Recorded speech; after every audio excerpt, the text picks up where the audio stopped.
In the spirit of truth and reconciliation, we would like to acknowledge that we are signatories of Treaty 5 land and recognize the Sichuan Nation, on whose traditional territory we live, learn, and teach.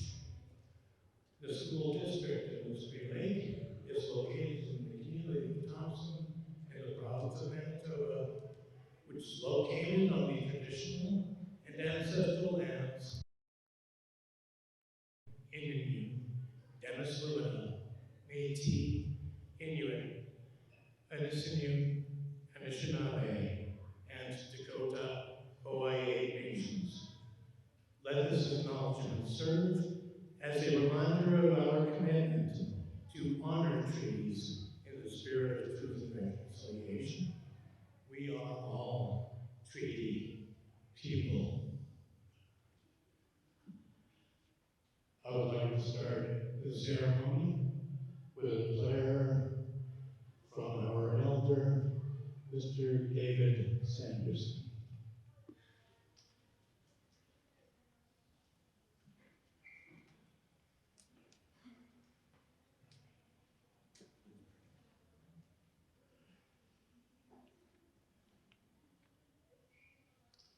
Misuinga te ben taman bima te suin te beneminan. Misuinga ngalawen taman bima te suin kadawen minan. Misuinga gisken taman bima te suin gisken minan. Misue kagalawa taman bima te suin kadawen minan. Taminia si ben tamuin te tagin ni muiwen maskau siwen kai si be mama ya kanotska isiga e si be giskisia alige wana ga ni be hispanic be otala maganotska isiga su te we ni kisen tak mo ta ko mas ki be ma te siwen. You who owns all things, take care of us and watch over us, our children, our grandchildren, and our great-grandchildren, so that those things that have harmed the nations in days past will not be part of the days to come. This is our heart that we give to you as we lift up our voice to say thank you for this beautiful day. Saway the minan gisemanito, saway the minan gisemanito, saway the minan gisemanito, saway the minan gisemanito. Kakinaw ni Wapanohk, all my relations.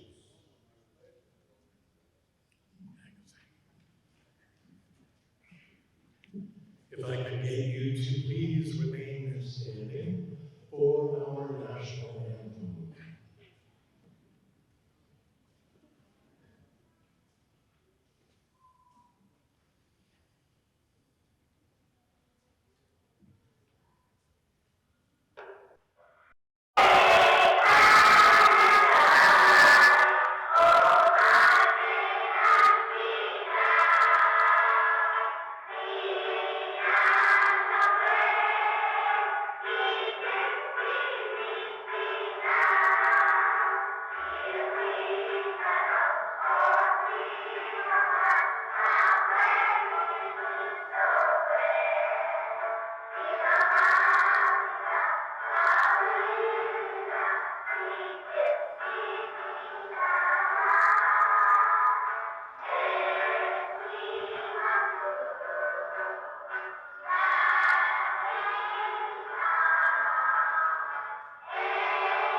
Anderson. Please be seated.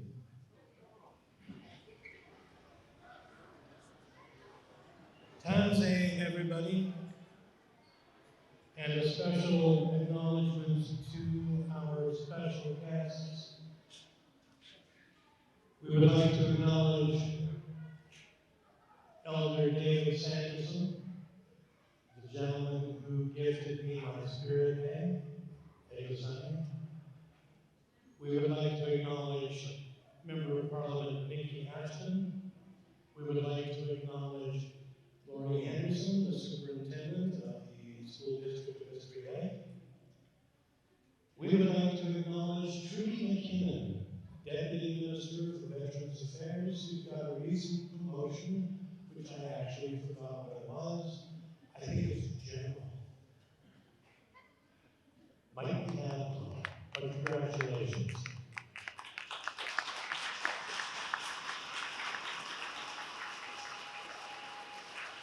We would like to recognize Nigel Sethi, who is here to present today. We would like to acknowledge two very special teachers involved in this performance. Margaret Indigenous, with her former grade 5 students, Catherine Almeida, with grade 4 students from Mr. Greaves and Mr. Hudson's room. We would like to acknowledge Gina Spence from MKO. Welcome. We would like to acknowledge George Meeben, CEO of the Keewatin Tribal Council. Welcome. And we would like to acknowledge Chief Walter Westescu from the Keewatin Tribal Council. And we thank you. We would like to acknowledge the Red Cree drummers. Tanzay, it is nice to have you back in the building.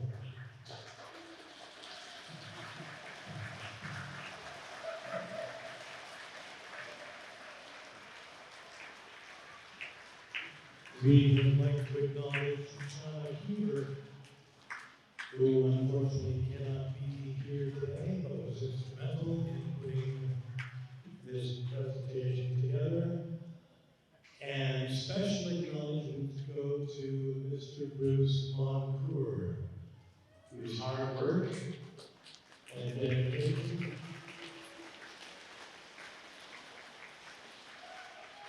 is greatly appreciated, and the results are what we're going to see and hear this morning. My name is Mr. Duke. I'm the first year principal here at Wapanohk Community School, and it is a privilege and an honor to be the MC this morning. This is a day for reflection.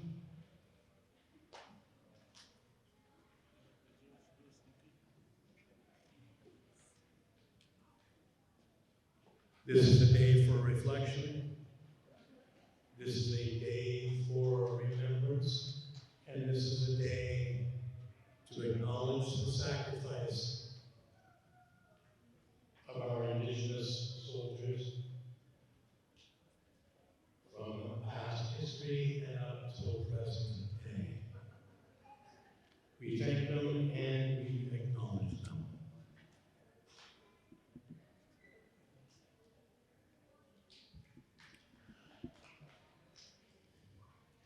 Today we are honored to celebrate the Indigenous veterans who have served in missions across Canada and around the world in times of war, in times of conflict, in times of peace. While not often enough acknowledged, the military service of First Nations, Inuit, and Métis in Canada has deep roots. It is so important that we recognize, commemorate, and remember their sacrifices.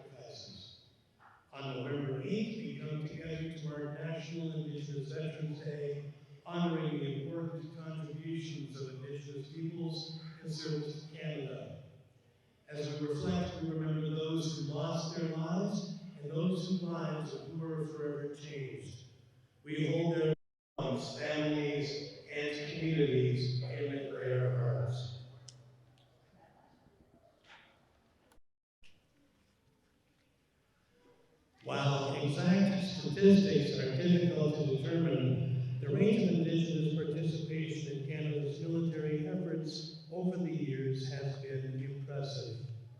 These determined volunteers were often forced to overcome many challenges to serve in uniform, from learning a new language and adapting to cultural differences, to having to travel great distances from their remote communities just to enlist. The challenges they faced often extended to their post-service life. Many Indigenous war veterans would not receive equal treatment compared to other Canadian veterans. At this time, I would like to call upon Member of Parliament Nikki Ashton to say a few words. Thank you very much. It is an honor to be here at Wapanohk School on Treaty 5 territory, the traditional territory of the Chewasik Cree Nation. And I want to acknowledge Elder Sanderson, the drum group, Grand Chief Westesiku, dignitaries that are here today to honor Indigenous veterans. Hundreds of Indigenous men served coming from northern Manitoba. First Nations across our region had young people enlist to fight for Canada in World War I, World War II, Korea, peacekeeping missions, and Afghanistan. Today, we honor their memory. Today, we also remember that many came back and faced extreme racism and did not get the recognition and support they deserved from the Government of Canada. We continue to push for that justice. And we also remember what they fought for. They fought for values like tolerance, values of peace. And today, as we see conflicts raging around the world, conflicts that are taking the lives of thousands of innocent children and people, we must remember what veterans, Indigenous veterans, and all veterans fought for us to have and live in peace. So in their memory today, we continue to push for that recognition and continue to push for peace. I want to acknowledge the support of the Government of Canada and the Deputy Minister who's here with us today as an indication of the interest in continuing to do that work. Thank you so much to Wapanohk School for bringing us together in remembrance, lest we forget.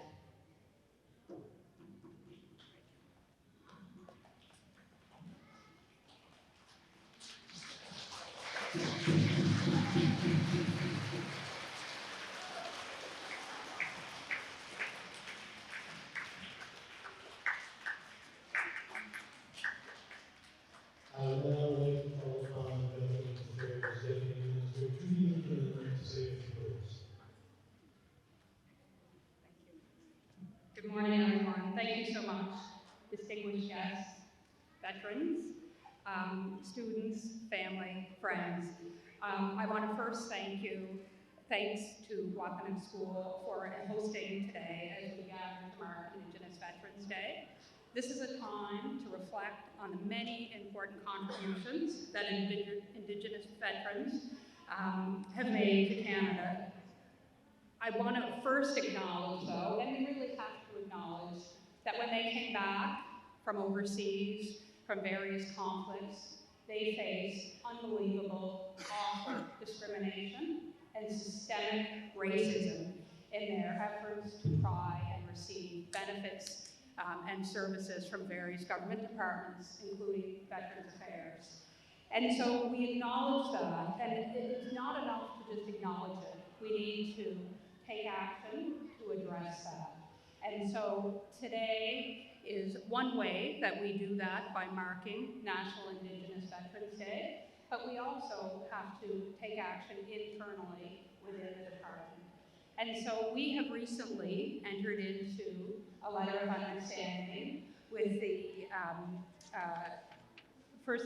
Assembly of First Nations, to address some of these issues. And so we are working very hard to make sure that all Indigenous veterans know about our programs and services and what's available to them. We are also working very hard to make sure that we have more Indigenous representation in all of our commemorative activities, like what we're doing here today. And we do that in a couple of ways. So number one, we have established an Indigenous outreach team at Veterans Affairs, and we have traveled to over 40 First Nations, Métis, and Inuit communities to, number one, advise them and to tell them about the services that we provide, but perhaps even more importantly, to listen to them and to get a better understanding of what their needs are and what they need in order to live productive lives after their service to Canada. We also have our commemorative partnership program, which funds various commemoration programs, including this one here today, to make sure that we are always remembering and acknowledging the important contribution that Indigenous veterans have made to Canada's proud military history. And so today we are grateful for their service and for everything that Indigenous veterans have done to safeguard peace and freedom around the globe. And I am honored to be here on behalf of Veterans Affairs Canada to pay them tribute and to be part of your ceremony today, lest we forget.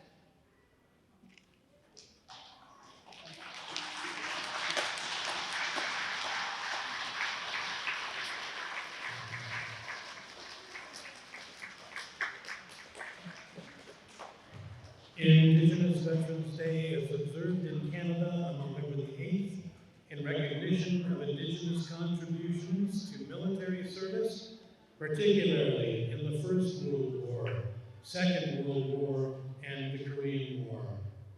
National Aboriginal Veterans Day was first observed in Winnipeg on November 8, 1994, and has since been observed nationwide. In the First World War, 4,000 Indigenous men left their communities to fight for Canada, to become warriors. More than that signed up for the Second World War. They were some of the most adept riflemen and most fearsome soldiers in a great fighting force. Yet, they returned home to an ungrateful nation. Time and time again, they were denied the respect and recognition that they deserved. Here are a few examples of incredible Indigenous warriors.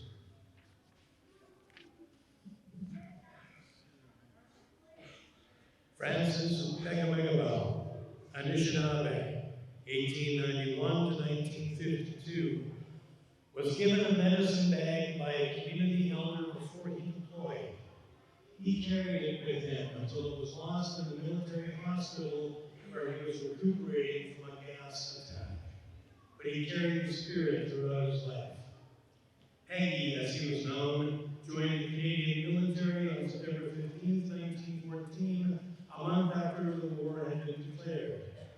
By the end of the war, he would be responsible for an extraordinary number of confirmed kills and captures.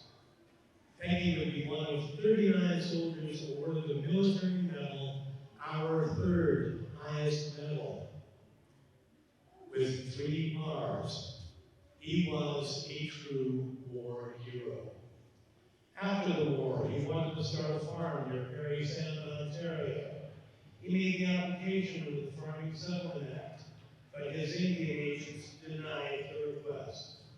Despite being one of the most decorated Canadian soldiers in the war and single-handedly taking out the equivalent to a battalion of Germans, he was rejected by a man who did not serve one day in the war.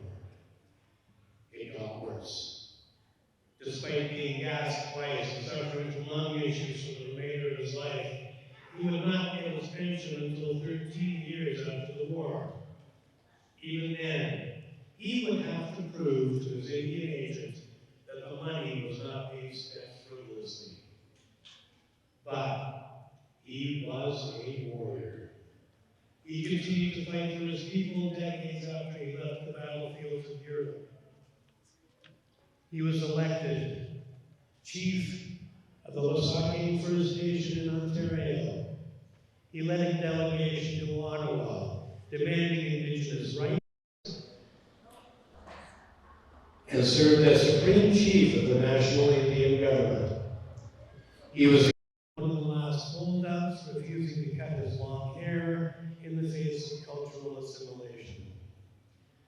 When he died, it would be another 8 years before Indigenous people would get the right to vote.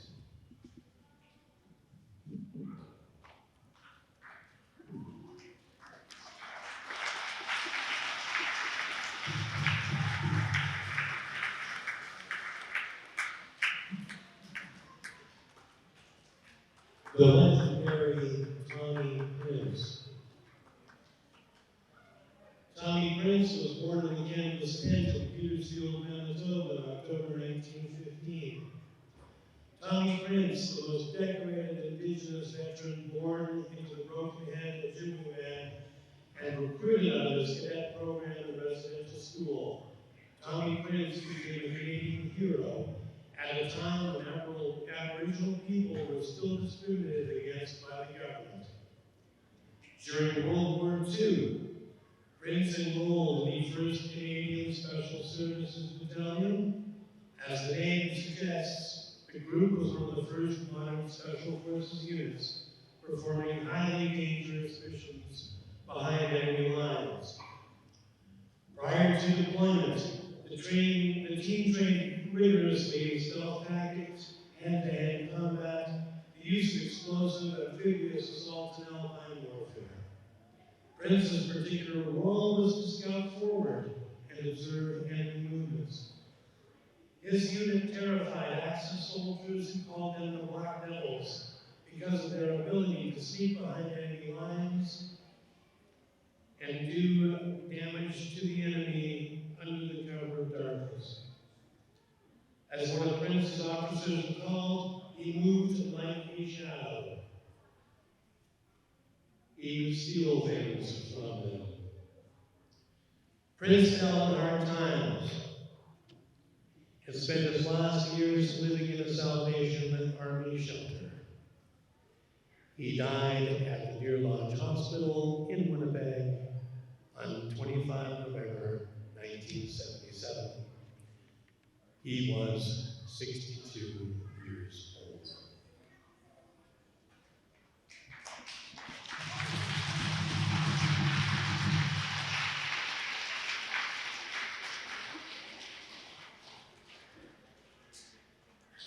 At this time, I would like to call upon Ms. Catherine Almeida and her grade 4 students to sing a song, Last Night I Had the Strangest Dream.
Thank you, grade 4s.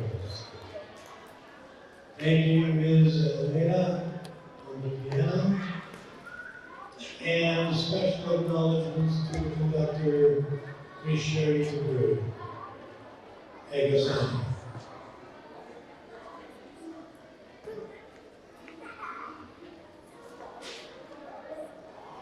At this time, I would like to introduce to you Mr. Nigel Setzi. He is a relative of our next Indigenous veteran, and he is here to tell that story. Hi, like you said, my name is Nigel Setzi, and I'm from Cross Lake, and the story I'm about to read, I remember sitting as a little boy asking my grandfather, "Hey grandfather, tell me the story about the Lord." And this story I'm about to read is exactly what he told me. And it's a true story about him and his brother that are posted up there. There's my grandfather on the right, and his brother Rose is on the left. So here's the story as it reads. I'm going to read it word for word. It says, "Hello, my friends, both near and far. My name is Sandy Beardy, a citizen of the Pimicikamak, Cross Lake, Manitoba, in Canada, home of the Aboriginals. I am 79 years old. I've been happily married to my beautiful wife, Bernadette, for 51 years. Together we are blessed with 12 children, of whom 11 are still living and now have families of their own. There are 4 boys, Howard, Ronnie, Max, and Ernest. 7 girls, Roseanne, my mother Darlene, Helen, Betty Lou, Sylvia, Loretta, and Carla, the deceased Julian. I am a Second World War veteran. I thank our Creator for saving me during the war, so I can live to tell my friends this story.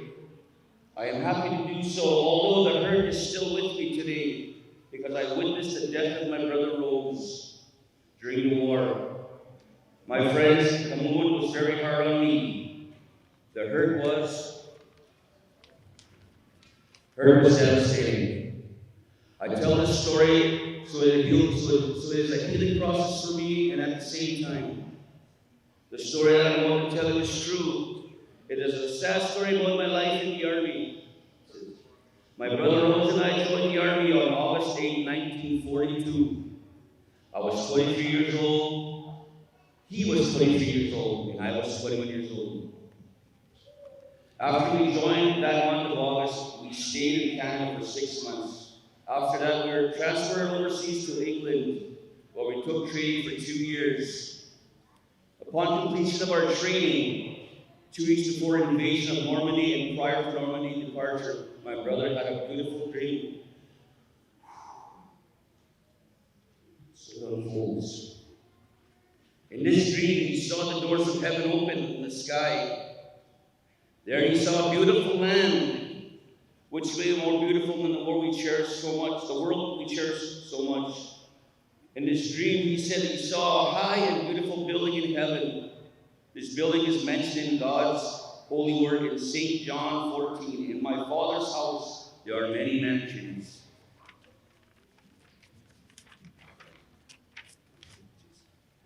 My brother said he was living in the building, which had endless rooms, and he was trying to get in front of them. In his dream, he said, he did not see the sun in the beautiful land, but he saw light that shone like 1,000 suns. In his dream, he clearly saw that he was wearing a Navy suit, which is like the one he wore at the battlefields. He said he looked outside the land so beautiful he could not find the words to describe his beautifulness of the land and the surrounding that he sat in front of the steps of this building. This is when he awoke, and he said he was very sorry to have awoken from this beautiful dream. Shortly after he had finished telling me this dream, he said to me, my brother, if I get killed in this war, do not weep for me. Don't stop. Just carry on for what we had signed up for. which we had to defend our country so that our brothers and sisters can enjoy freedom.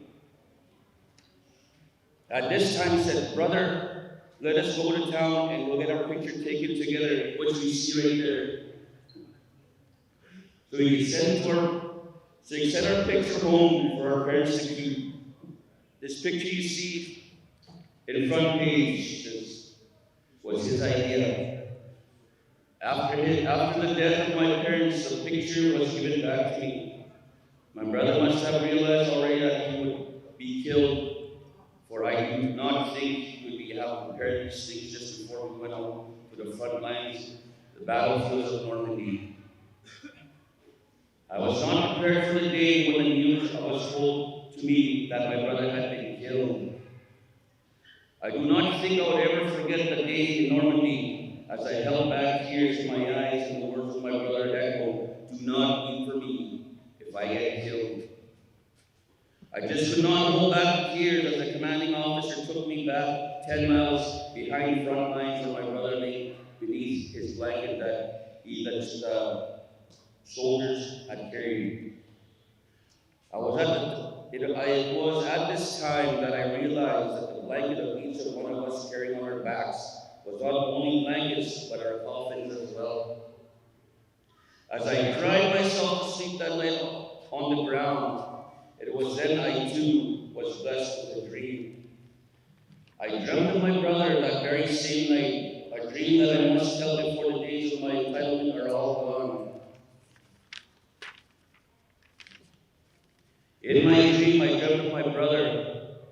I saw him as he came up to me and he said, "Do not weep, for I am not dead. I was never killed, I am only sleeping." When I woke that morning, all the hurt of loneliness was gone.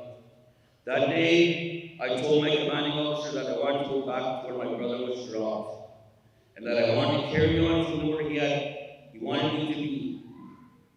So I stood there, I prayed to the Creator, I said, "Lord, give me life into thy hands, I will give it back to you." And I went back to the front lines, my grandfather said. I had so many close calls, my friends, but God saved my life again and again because my prayer I had said that I'll give my life to him.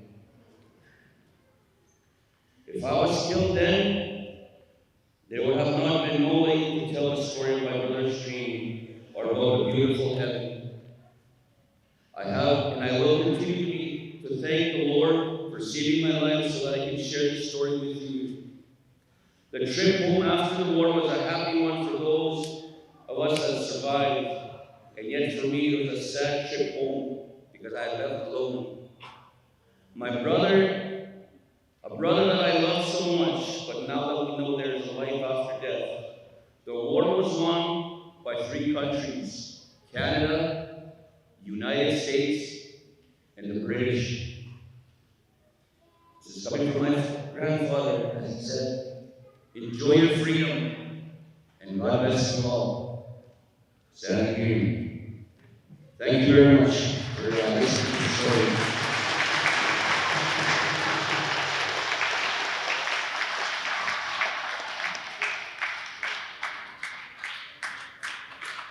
Thank you, Sandy. This is indeed an incredibly powerful story. At this time, I would like to call Ms. Margaret Dimmis and her crew of performers to give us the Bear Song for Courage.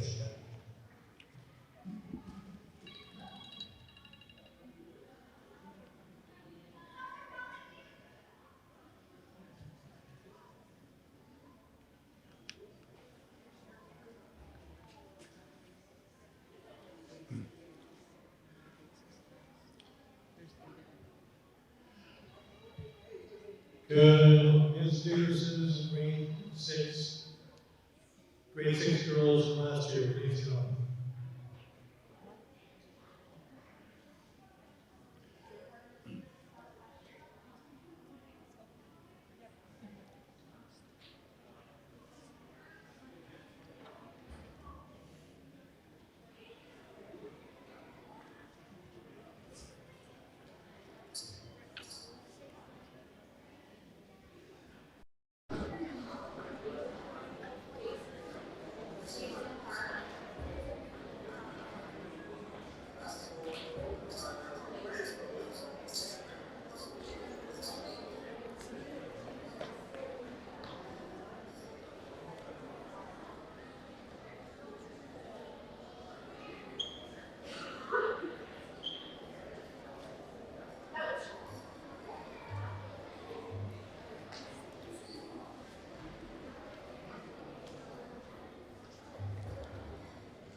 I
need you to stick around. It's your turn.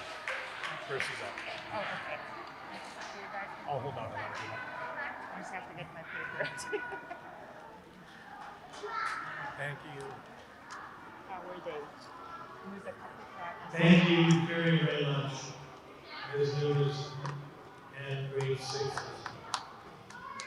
Ms. Nunes is also here to speak about our next Indigenous veteran, Mr. Percy Lockwood.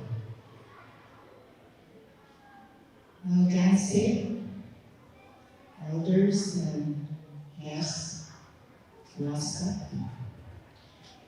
My father, Percy Lockwood, was born on April 16, 1928 in Manitoba Rapids, mile 214 on the Hudson Bay Railroad. His parents were Eva and Carl Lockwood. In 1935, they moved to Pickatini, where he went to school until grade 8. He had to quit school so that he could help his father support his family. In 1950, he enlisted in the Canadian Armed Forces and served for 4 years. He was sent to Korea and spent 14 months there fighting in the Korean War. He trained under Corporal Tommy Prince, Canada's separated Aboriginal soldier whom he admired greatly. Tommy Prince instructed him in Chinese combat tactics. Throughout his service, Percy Lockman's earned several honors, including the United Nations Medal, the Volunteer Service Medal, and the Canadian Korean Medal. He was wounded and sent home to Canada in 1953 and was later discharged from the Army. In 1955, he married Martha Lewis, and they were married for 62 years. He raised 8 children and numerous foster children. Mr. Loveman visited Wapanohk School, and actually went in all of the other schools, the school district of Mr. Lake, to share his experiences in the Army and his life. Today we remember and honor Percy Loveman, my father, and others like him who served Canada. Mr. Percy Loveman passed away on October 28, 2017. May rest we forget.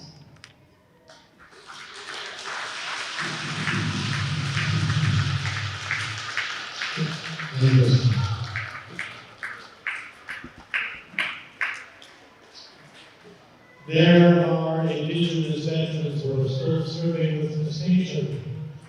One such soldier is Corporal Jason Funnell.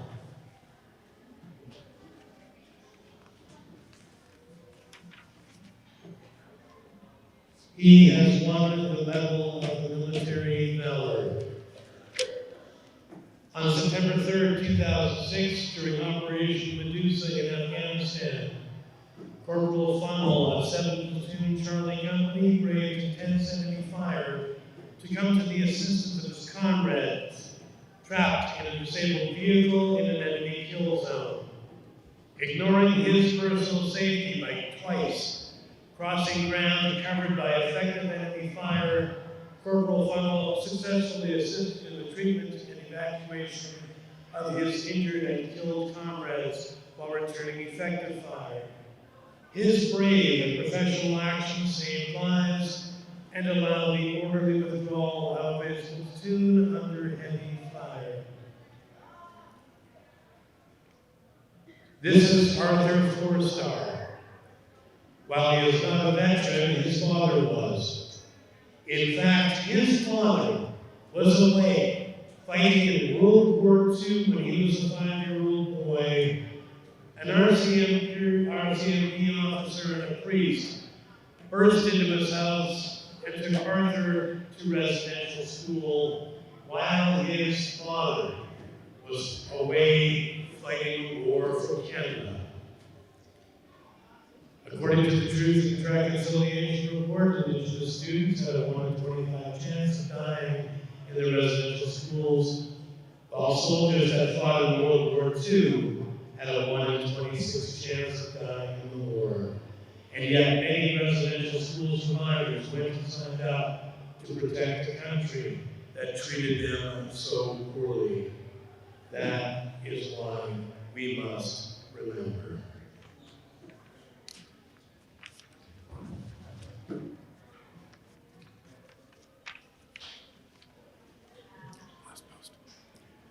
If I can have you please stand for the last post, followed by a moment of silence. Thank you, sir.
We would like to call upon our elder, Mr. David Sanderson, to give us a closing prayer.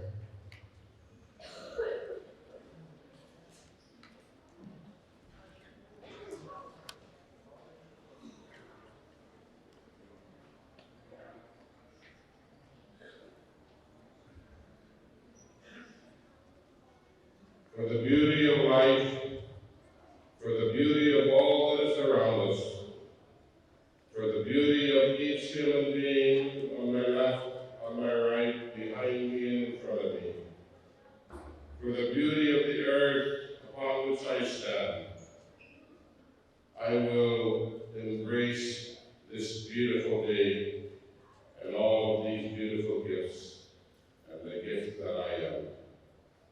So Edinandi Senando, so Edinandi Senando, so Edinandi Senando, so Edinandi Senando. With love to all my relatives.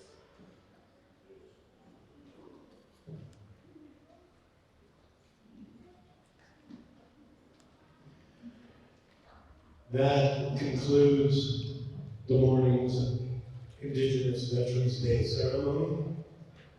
Before we do our shortened march out, because the majority of these people need to get their way to R.D. Parker, for they are going to assist in their ceremonies there, and then at Deerwood, which is a first, and we acknowledge the fact that Deerwood is also acknowledging Indigenous veterans. We would like to thank KTC for our Aboriginal Veterans Day sign that we have hanging up front. We acknowledge you and we thank you very, very much. We remember, we acknowledge, lest we forget. Egosani.